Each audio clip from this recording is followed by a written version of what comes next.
Good evening. So today we're going to be talking about ethics in teaching. We're going to be going over our guiding questions here in our table of contents. These are all linked to their individual slides for your review. We're going to be talking about what is ethical behavior, why must teachers have integrity, the impact of dominant ideology on schools, and the teacher's responsibility for ethical behavior and creation of meaning. All works cited in this presentation are linked and can be found on the final slide. So, what is ethical behavior? Ethics can be a difficult topic to define and agree upon, and many people confuse what is ethical for their own beliefs and their own views and their own feelings about something. So, most simply stated, ethical behavior is doing the right thing. Doing the right thing. I was once told that if you always do the right thing, you will never be wrong, and that has been so true throughout life. And as teachers, we should refrain from any behavior that could physically or emotionally harm a student or limit the quality of their education in any way. Teachers should really remain committed to providing students with the best possible education, regardless of any bias or background or circumstance that might be going on. Teachers are entitled to their personal opinion and beliefs, just like everyone else, but they're not entitled to force them on others. It takes a very empathetic and ethical person to set aside their personal convictions and teach their students ethically and responsibly and with equality, regardless of any circumstance. So we're going to talk about why must teachers have integrity.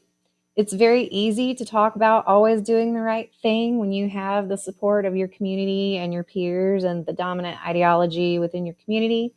It is not always easy to do the right thing when you don't have that support or when your peers stand in opposition of your view. Integrity is doing the right thing regardless of that. And if you always do the right thing, you'll never be wrong. So teachers' commitment to education must be placed above their personal beliefs and ideologies. It must be free of any kind of implicit or explicit bias and the dominant ideology of the community and its policymakers are not always supportive or respectful of your students' rights to a quality education.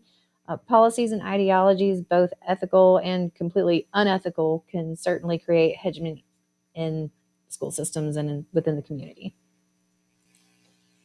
So in this slide, we're talking about the impact of dominant ideologies on our schools. So a dominant ideology of a community surrounding a school is going to have the greatest influence in government policies that affect our students the most.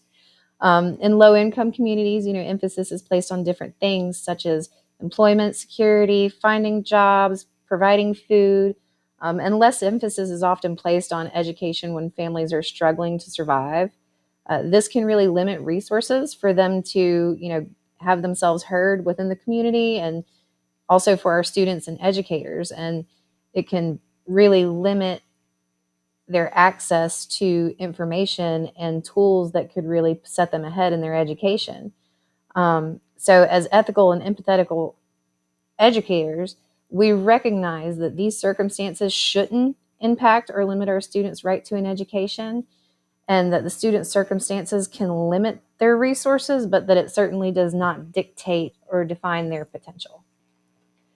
So we're going to talk about the teacher's responsibility for ethical behavior. Um, it is okay for teachers to have uh, passionate feelings about their students' rights to an education. And most passionate educators are very empathetic and ethical individuals who truly care about the well-being of their students. As community leaders, teachers are often seen advocating for their students in the community and in public forums. Teachers are often limited, however, to how active they can be in those forums, and the impact of those, forums are often finite and, not typically permanent. You're very limited to the impact you can have there. Sometimes there's no changing a dominant ideology in a community. It's just not going to happen. So teachers really have the most long-term impact when they're advocating from their students in the classroom.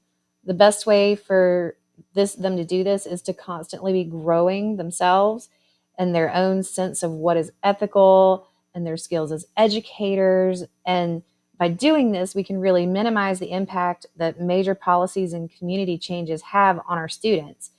If we are able to teach around the obstacles that these policies create for our students, regardless of any circumstances that might be going on at home in the community, then we'll be able to provide them with a quality education in spite of all of that. So we're going to talk about a teacher's responsibility for creation of meaning. Students aren't just learning from you when you're lecturing or presenting something. They're also learning from your example that you set for them when you're teaching in the classroom. These students see us in the community, they see us in the hallway, and they see our behavior as individuals. And when students see their teachers behaving ethically and treating everyone with empathy and constantly growing their own understanding of what that means, they're going to model that behavior not only in the classroom but ultimately in their daily lives, because it means something to them to see someone, fighting for their right to have a quality education regardless of circumstances. Teachers aren't policymakers or economists.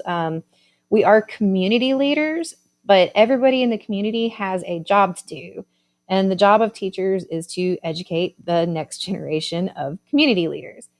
So students learn from their teacher's example of what is ethical and right, and will ultimately be able to have the most long-term impact on policies affecting schools in the future, because teachers should be the example of the change they want to see in the community.